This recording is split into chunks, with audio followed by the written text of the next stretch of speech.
Hey, I'm Karlene and I'm a graduate student at the University of Alabama.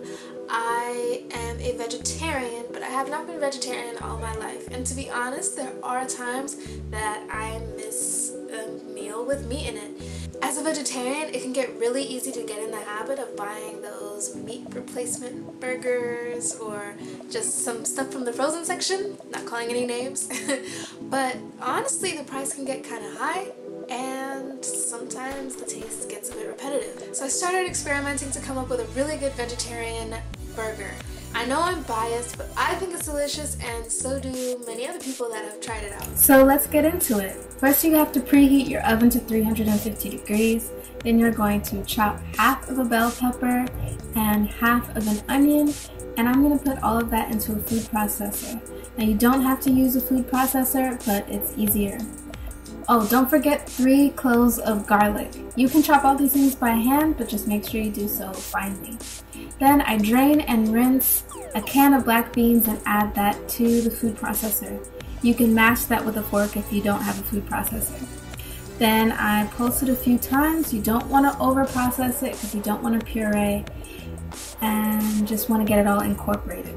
Then I add a tablespoon and a half of chili powder and a tablespoon and a half of hot sauce.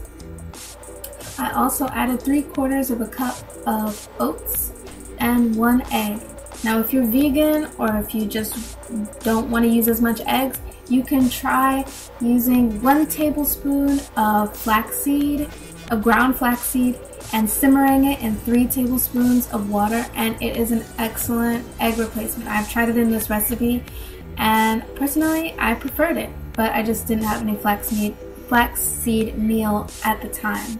So you're just going to mix everything up together, and you want to get it nice and sticky. Make sure that the oats are incorporated into everything. Now I am going to line a baking sheet with parchment paper or foil. Personally, I actually prefer foil, but I ran out of foil.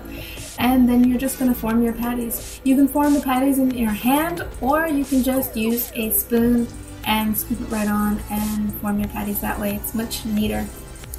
And then pop it in the oven for 10 minutes on each side, and when they're done, they are delicious. My favorite thing about this recipe is that you can freeze it and pull it out whenever you want, and they're also really good for grilling. So it's worth a shot, it's affordable to make, it's full of vitamins and minerals, fiber, and deliciousness.